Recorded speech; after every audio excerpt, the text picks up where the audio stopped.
আসসালামু আলাইকুম রহমতুল্লাহ বরকাত। সবার উপর মহান আল্লাহ সুবহানাহু ওয়া তাআলা দয়া এবং শান্ত রহমত বর্ষিত হোক। আমাদের দেশে বা গ্রাম অঞ্চলের মসজিদগুলোতে যদি আপনি শীতকালে নামাজ পড়েন, তাহলে আপনি একটা জিনিস লক্ষ্য করবেন, সেটা হচ্ছে প্রত্যেকটা মসজিদের যে কার্পেটগুলো আছে না, কার্পেটগুলোর উপরে সাদা এক ধরনের কাপড় দেওয়া হয় বা অন্য কালার একটা কাপড় দেওয়া হয়।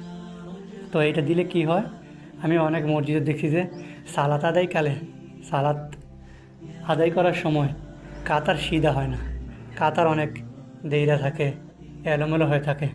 আমি এই বিষয়টা নিয়ে অনেক দিন যাবৎ ভাবতেছি যে একটা কথা বলবো, তো আজকে বললাম যে না, এই বিষয়টা নিয়ে একটা ভিডিও করি।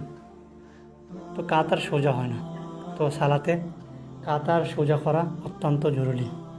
কার্পেট থাকুক না, সমস্যা কী, শীতকালে মুসল্লিরা সালাত আদায় করবে, একটু শান্তি পাবে।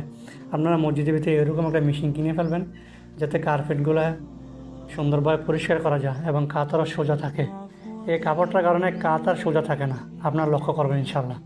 আশা করি বিষয়টা, এই মেশিনটার মাধ্যমে আপনি সুন্দরভাবে কার্পেটের উপরে বালু ময়লা থাকলে আপনি সুন্দরভাবে পরিষ্কার করতে পারবেন ইনশাল্লাহ। এইভাবে একদম সহজ সহজ নিয়ম, এত দাম না। মসজিদ কমিটি চাইলে এরকম একটা মকিনা কিনতে পারে ইনশাল্লাহ।